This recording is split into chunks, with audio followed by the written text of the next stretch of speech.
Rusijos pilietis Igoris Granskis iš emigracijos į Lietuvą atvyko prieš 2 metus. Prieš tai ilgai pragyvenęs Jungtinėse valstijose jis nenorėjo grįžti į Rusiją dėl didžiulės korupcijos ir visiškos netvarkos darbo rinkoje. Igoris pasirinko Lietuvą, nes tikėjosi, jog ES narė leis jam dirbti legaliai ir gauti padorų atlyginimą. Deja, įsidarbinęs vienoje autoserviso įmonėje Vilniuje, jis sako kentęs tikrą vergovę. Per dieną pradirbdavo po 12 valandų be jokio poilsio ar net pietų ir už tai gaudavo neaišku atlyginimą.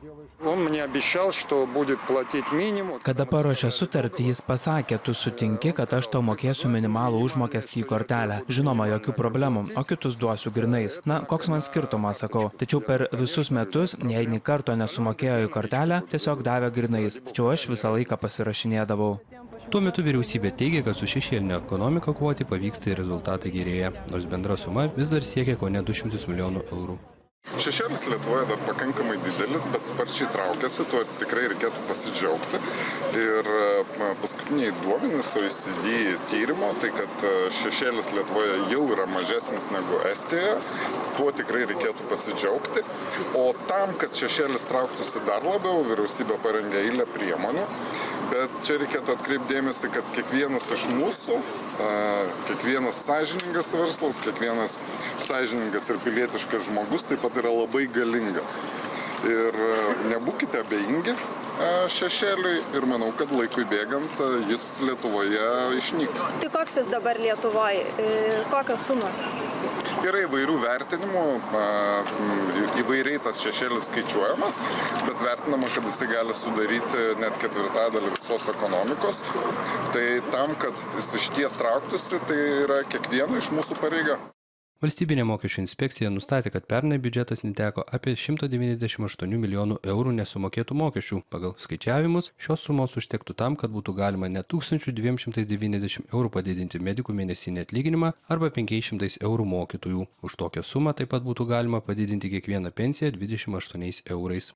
Taigi akivaizdžiai matosi, kad slėpdami mokesčių žmonės kenkia ne tik savo, bet ir aplinkiniams.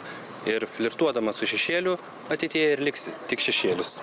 Laisvosios rinkos instituto prezidentas Žilvinas Šilėnas teigia, kad pagrindinė mokesčių slėpimo priežastis yra susijusi su didelė mokestinė našta. Pagrindinė šešėlio priežastis, ką, man atrodo, 3 paskutiniosios valdžios apsimeta, kad nemato, tai yra aukšti mokesčiai ir maža perkamoji galia. Žmonės nuo aukštų mokesčių bėga į šešėlį ir kol valdžia nesiims esminės šitos priežasties, būtent šešėlio, tai yra mokesčių mažinimo, tol čia stebuklų nebus.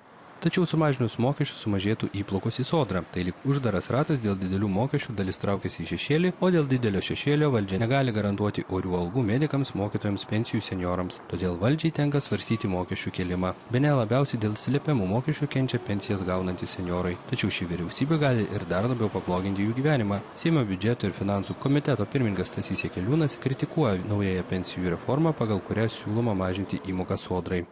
Nors tai pateikiama kaip darbo pajamų apmokestinimo mažinimas, tačiau finansavimo šaltinių tam nėra pasiūlyta. Tai simboliniai nekilnojamo turto mokesčio koregavimai ar kiti siūlymai tikrai nekompensuoja to sumažinimo, kuris viršys 200 milijonų eurų per metus sodros pajamų sumažėjimą ir vien dėl to negalima jo palaikyti. Ekonomistas Romas Lazutka taip pat teigia, kad nevertėtų skubėti su naujaja pensijų reforma, nes panaikinus antrąją pakopą ir 2 procentus biudžetas netektų 200 milijonų eurų, o jų užkimšti vargu ar pavyktų su iš šešėlį ištrauktais pinigais.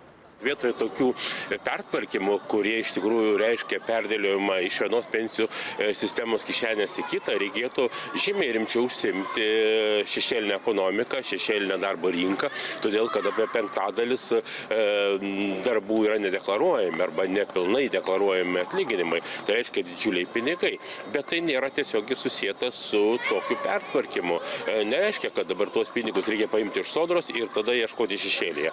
Problemų dėl šešėlių turi ir kaimynai Latvijai. Praėjusiais metais šešėlinė ekonomika augo 1,3% bei pasiekė 22% bendro vidaus produkto lygį.